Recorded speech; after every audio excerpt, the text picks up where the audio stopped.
Welcome back to the channel. Today we're going to be discussing The Fourth Turning by William Strauss and Neil Howe.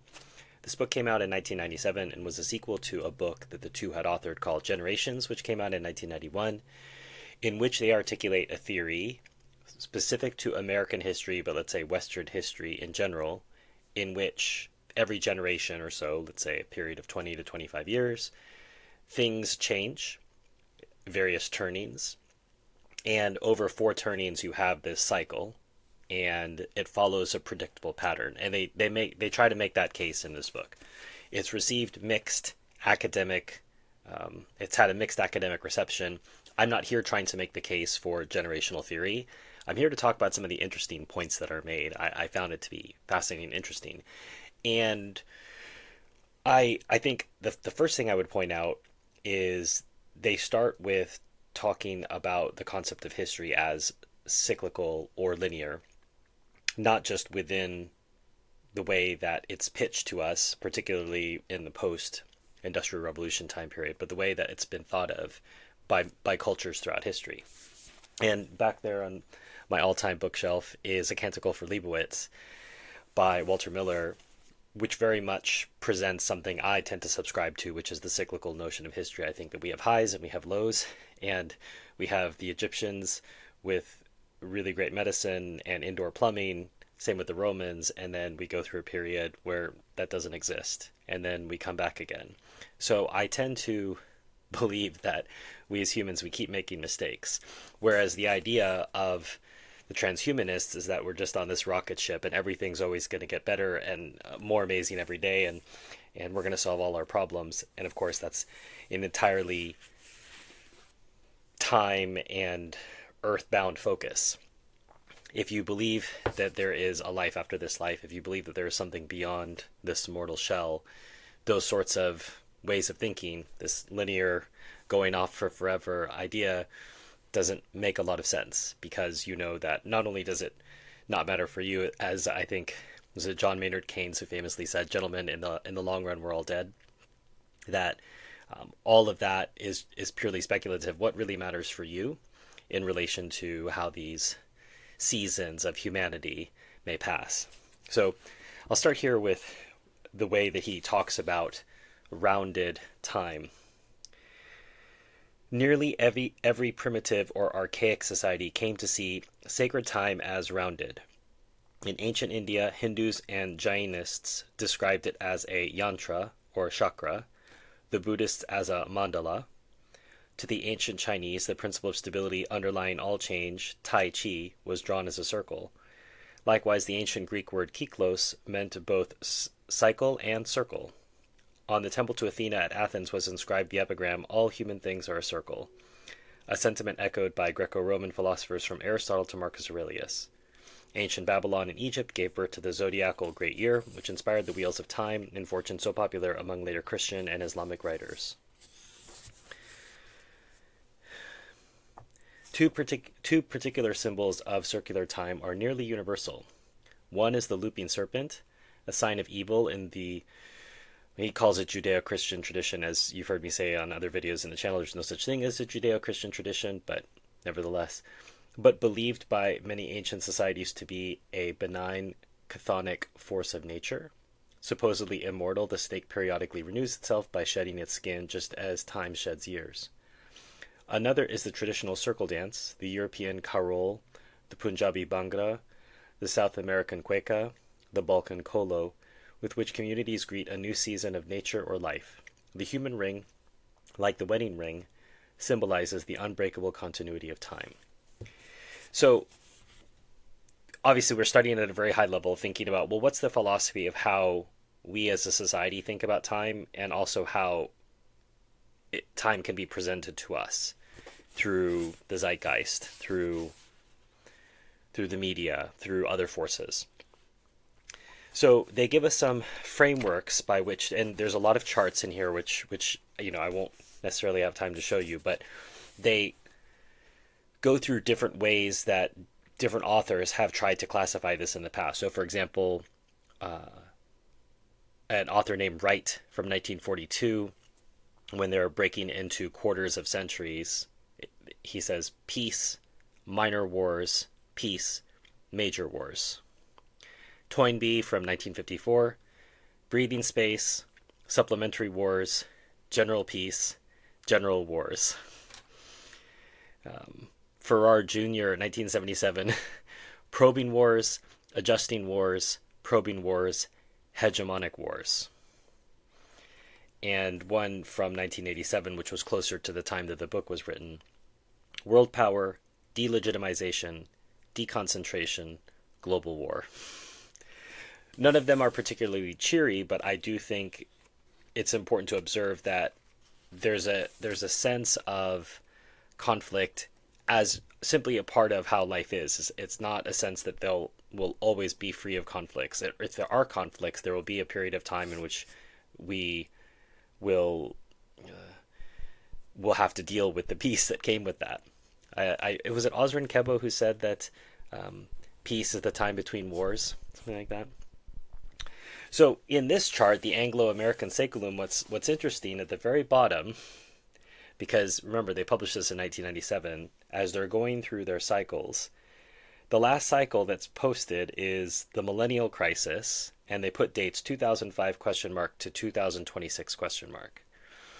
And they say later on in the book that could be a few years before or a few years after.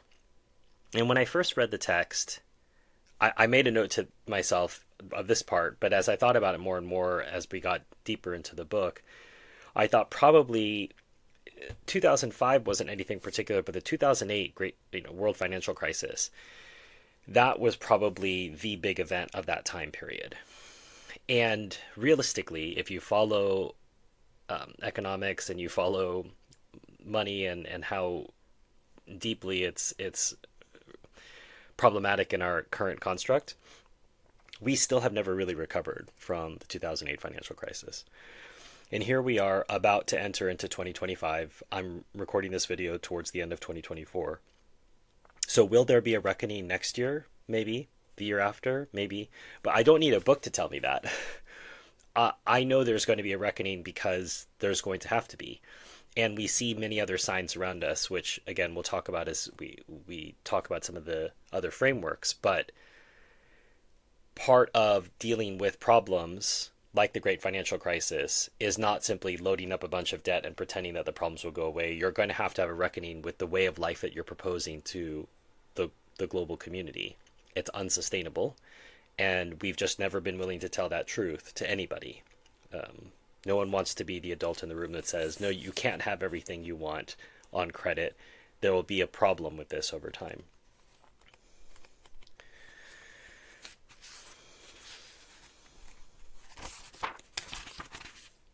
So once you understand the larger framework of the divisions of generations, they then name the generations for you. So a prophet generation, the prophet generation grows up as an increasingly indulged post-crisis children. So the crisis has just come at the end of the last turning. Prophet generation grows up.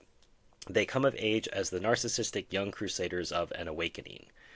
They cultivate principle as moralistic midlifers, and they emerge as wise elders guiding the next crisis. The nomad generation grows up as underprotected children during an awakening, comes of age as the alienated young adults of a post-awakening world, mellows into pragmatic midlife leaders during a crisis, and ages into tough post-crisis elders.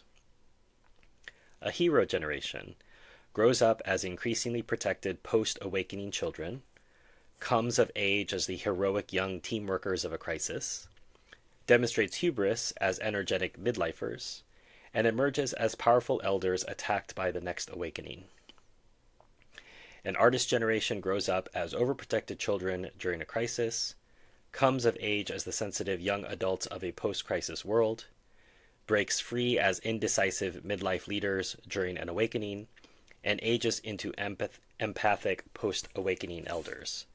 So those are the archetypes: prophet, nomad, hero, artist, and they fit into, you might have heard, the different parts of the turning.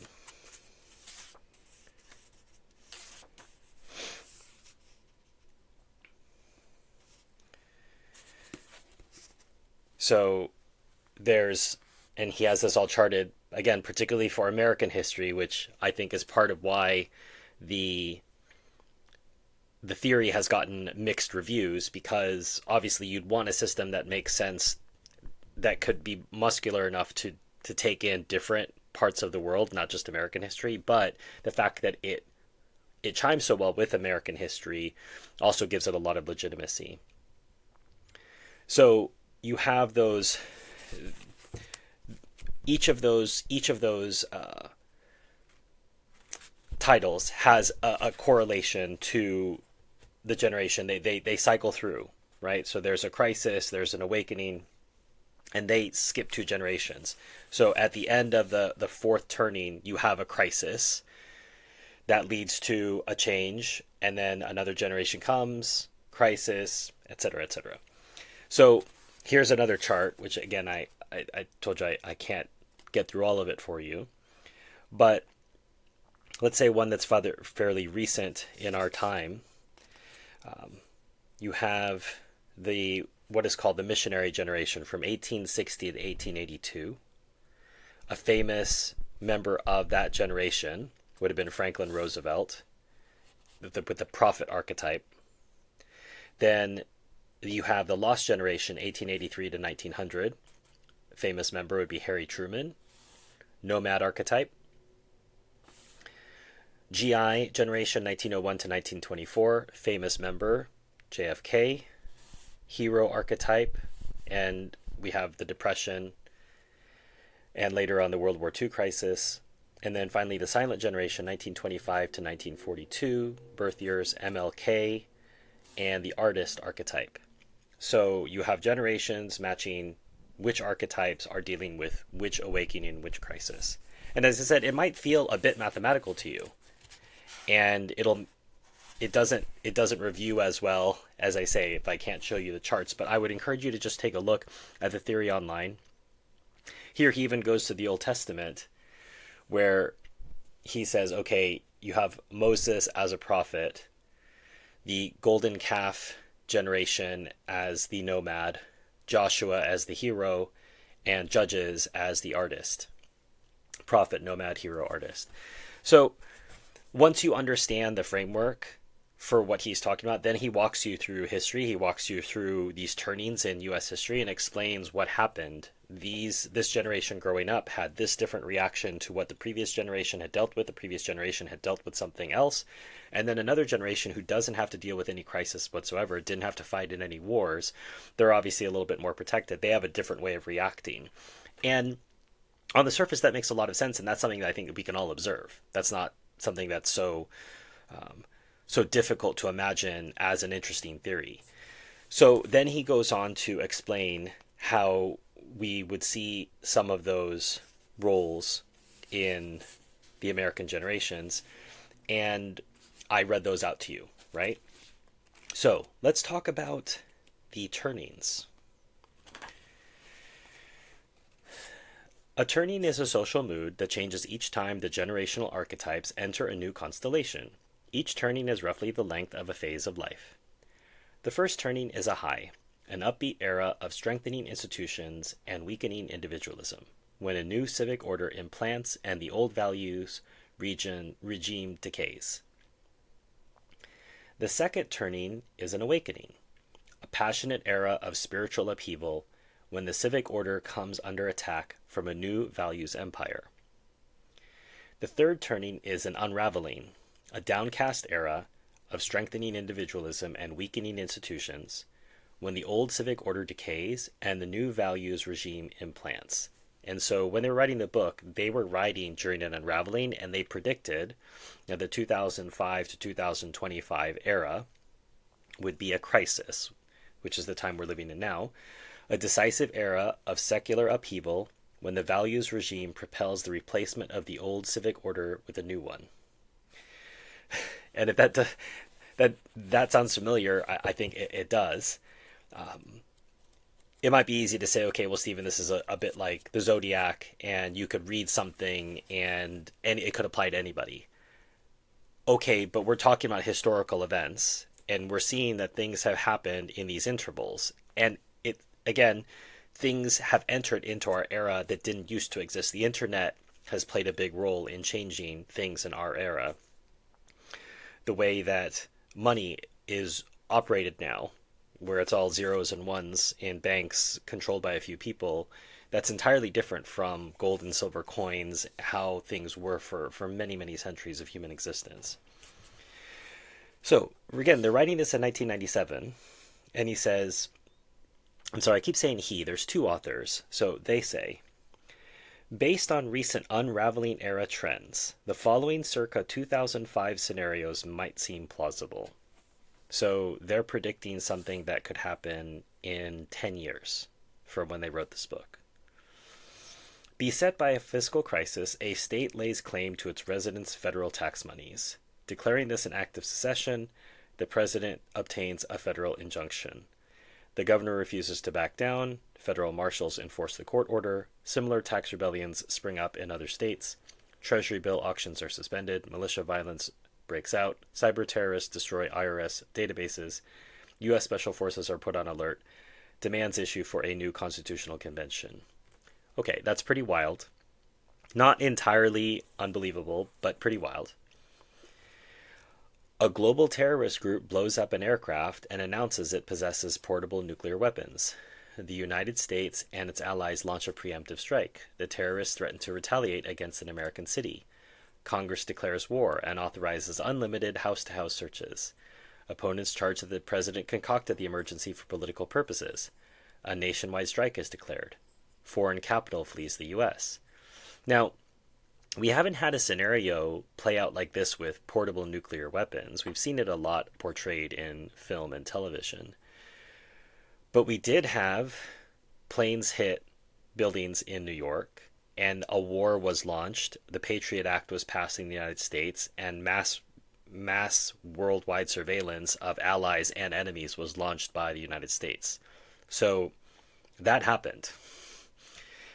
Not entirely along these lines, but in related lines, let's say adjacent. An impasse over the federal budget reaches a stalemate. The president and Congress both refuse to back down, triggering a near total government shutdown. The president declares emergency powers. Congress rescinds his authority. Dollar and bond prices plummet. The president threatens to stop Social Security checks. Congress refuses to raise the debt ceiling. Default looms. Wall Street panics. We've had elements of that happen. So where it says near total government shutdown, there's been numerous government shutdowns since this book was written. And Congress has refused to raise the debt ceiling numerous times since this book was written. So yes, there's an ongoing impasse over the U.S. federal budget because we keep lying to everybody, but one party wants to slow down the lying. The other party just wants to accelerate the lying. But everyone's lying.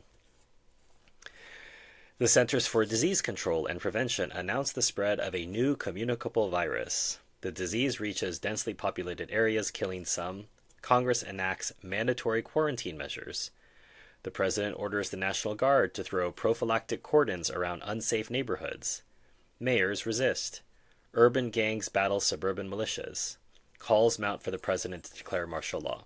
I don't need to tell you all what happened in the United States in 2020 was actually quite mild compared to what happened in Europe. I always tell my American friends that they use the word lockdown, and those of us who lived in Europe during COVID, we really knew what lockdown meant, but Americans didn't really have much of a lockdown. Growing anarchy throughout the former Soviet republics prompts Russia to conduct training exercises around its borders. Lithuania erupts in civil war, negotiations break down. U.S. diplomats are captured and publicly taunted. The president airlifts troops to rescue them and orders ships into the Black Sea. Iran declares its alliance with Russia. Gold and oil prices soar. Congress debates restoring the draft. Elements of all of this have, again, happened not because there's anarchy in the former Soviet republics, but because NATO insisted on expanding. If you'd like to hear more about that, I did a video on the Putin interviews with Oliver Stone, and he talks about NATO expansion. And of course, if you want to learn more about Ukraine, I did a review of Scott Ritter's interview book covering Ukraine. So I'll put links to that both in cards and in the description. Iran declaring an alliance with Russia. They have been working on a treaty which I think has either just been signed or will be signed. that they were pushed into each other's arms by the encroachment of NATO and the fact that the US wants to dictate world policy to everybody.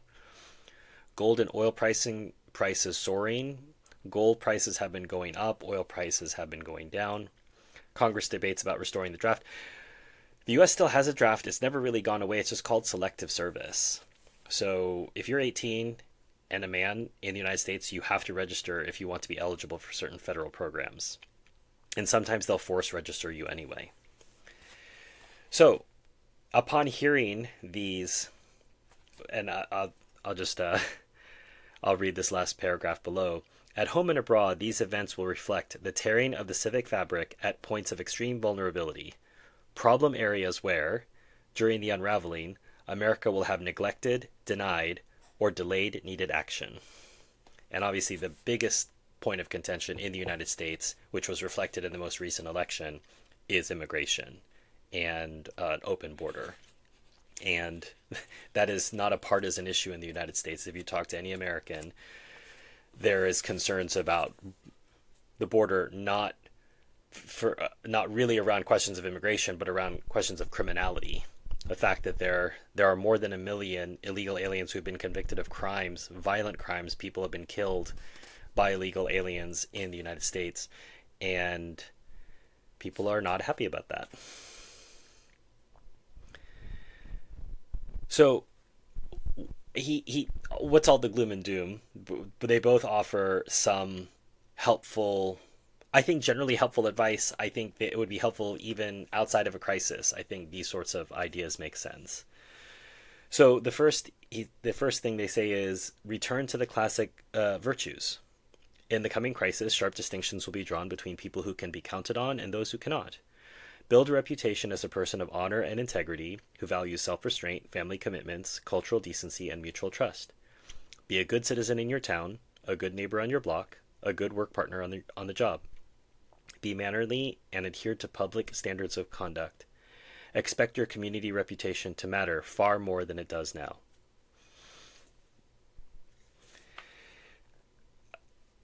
And I'm not going to read all of them, but because there's a lot.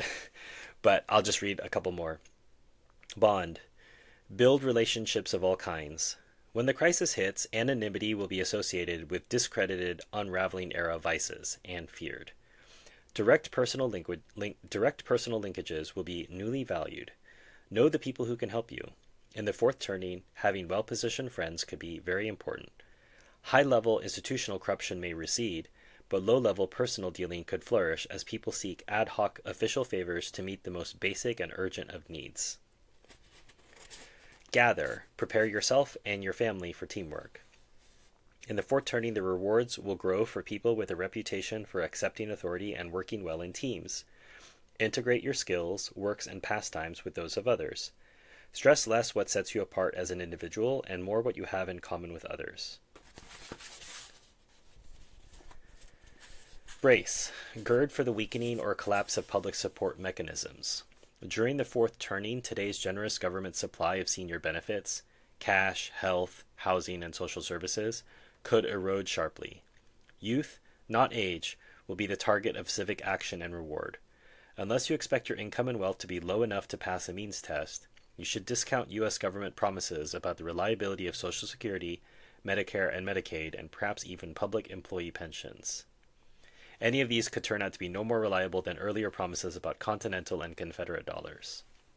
You should start at once to build your own financial security, even if that means cutting back on your current lifestyle. And the last one, which I agree with the most, hedge, diversify everything you do. And part of this idea, making small bets, is something that is preached by Nicholas Nassim Taleb. I'll put a link to one of his books in the description and as well as a card. Making small bets across many different things means that at least one of those bets is likely to pay off. I really like that concept. Once the crisis catalyzes, anything can happen. If you are starting a career now, realize that generalists with survival know-how will have the edge over specialists whose skills are useful only in an undamaged environment. Be fluent in as many languages, cultures, and technologies as you can. Your business could face a total alteration of market conditions. Expect public subsidies to vanish, the regulatory environment to change quickly, and new trade barriers to arrive. Avoid leveraged investments or long-term debt, including massive student debt. Assume that all your external safety nets, pensions, Social Security, Medicare, could end up totally shredded. And that's why I was referring to that Nicholas Nassim Taleb book, Antifragile, because the assumption cannot always be that things are going to be fine. Because if you act that way, you will be unprepared when things don't go fine or go tragically wrong. So, Fourth Turning, William Strauss and Neil Howe. If you'd like to get a copy of the book, there's a link to it in the description below. That's one of the ways that you can support this channel. An even easier way you can support this channel is by hitting like, subscribe to the channel, share this video with people who are interested in looking at different ways of thinking about history and about our time period, and a way to bring the practical everyday remedies to the front in context with what could be happening. And I feel like we are in a crisis, whether William Strauss and Neil Howe want to tell us that it is. If you really like this review, you could also always send a super thanks, super like. You could send money using PayPal or buy me a coffee. There's links in the description. If you want to support the work on an ongoing basis, there's Patreon, there's YouTube membership. There's also links for that in the description. You'll also get early access to videos like this one and a chance to converse with me behind the scenes about my work process and how I pick things. If you want to nominate books for 2025, my Amazon wish list is there. You can select a book, buy it for me, send it to me, and probably get reviewed in 2025. And a reminder that in 2024, a portion of the proceeds from all these different channels will go towards the Palestine Children's Relief Fund, which is helping Palestinian children get medical care who could not otherwise get it. They're a great organization. Consider supporting them directly or indirectly by supporting this channel. Until next time, enjoy your reading.